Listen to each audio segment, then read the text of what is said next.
So Nicholas is reporting, also known as the Governor of the United States Congress 2014, and of course, aka Princess Beatrix, this is your elected American boyfriend speaking. When was the last time First Lady Michelle Obama came to the great state of Tennessee? It's been a long time, but she loves ROTUS, which is me, the Republican of the United States. In fact, I'm a write-in Republican candidate in Tennessee's 8th congressional district and have received so many letters from the First Lady of the United States. It's unreal. And did you know that First Lady Michelle Obama has her own unique books out regarding her as First Lady of the United States? And her code name is, of course, FLOTUS.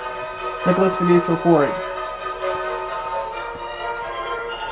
So this is pretty cool stuff. And you remember when I expressed, could I marry Barbara Bush, the former first daughter? The Bush family loves Nicholas the Governor Pegues too, as the Republican of the United States. And I love the Bush family. Nicholas Pegues reporting. Hopefully I can marry Barbara Bush one day. I think she really is cute. Nicholas Pegues reporting.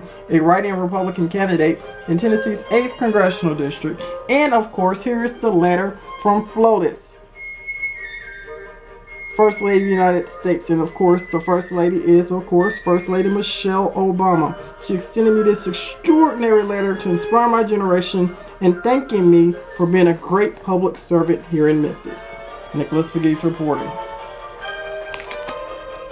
Did you know Nicholas Pegues can go back to Victorian Village, Memphis? I can trace my bloodline all the way back to the 1800s. How cool is this? Nicholas Pegues reporting.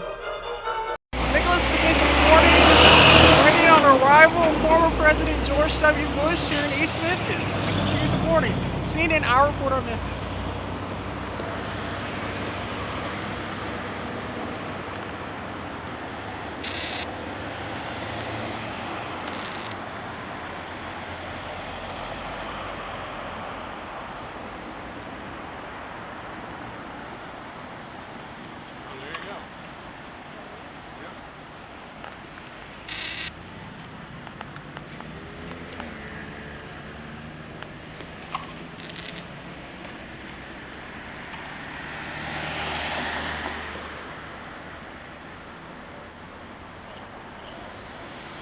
Nicholas Pegues reporting. CNN, our report. I'm going to point out some of the symmetry in this old house. But let's go back, first of all. Memphis was laid out as a city in 1817. And at that time, this was a very rough river town. To live here, if you were a female, you had to be tough. And it is, though, a good location. The Chickasaw Indians knew the best real estate. This is on one of the 7 Chickasaw bluffs. So it's elevated enough away from flooding. But it is one of the Chickasaw bluffs. As time went on, people realized this is a good location. You're not up north where it's so cold. You're not down in New Orleans where the humidity and the flooding is much worse. You're just in the middle. So it is quite a nice climate, except for this summer. This summer was pretty awful. It can be very warm here. But anyway, people started to move in to the city because they knew they could ship goods up and down the river. Great transportation in this area. When this area was built up, though, this was the country. That was a dirt road out there. This was not the city of Memphis, so this was the country. So when this house was built in 1871, Mr. Woodruff over here on the right decided he wanted to live on this street. It was called Millionaire's Row, because at that time, a lot of wealthy people built their homes here.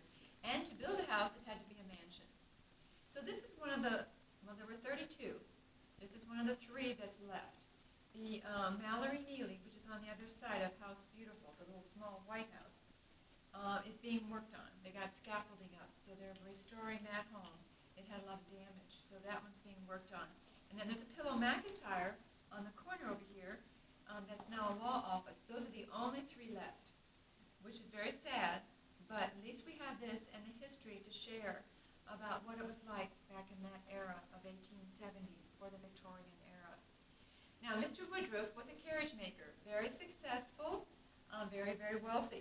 He had 4 children, but only 3 lived in the house. But if you notice the fan light at the top, the stained glass piece, there are 4 eggs in that nest representing his 4 children. One of the children that lived in the house, though, was a married daughter, and she and her husband shared the upper 2nd floor. When this house was built, Mr. Woodruff wanted to show off how wealthy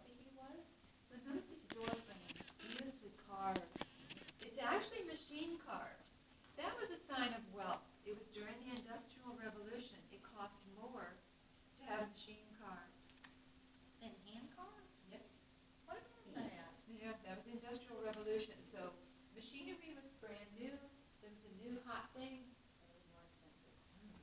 And it looks like it would, to us, we think it's a hand carved. You know, I would think that when I first walked in, but no, it's not. Notice the cornice work that runs along the top of the ceiling. It's wood and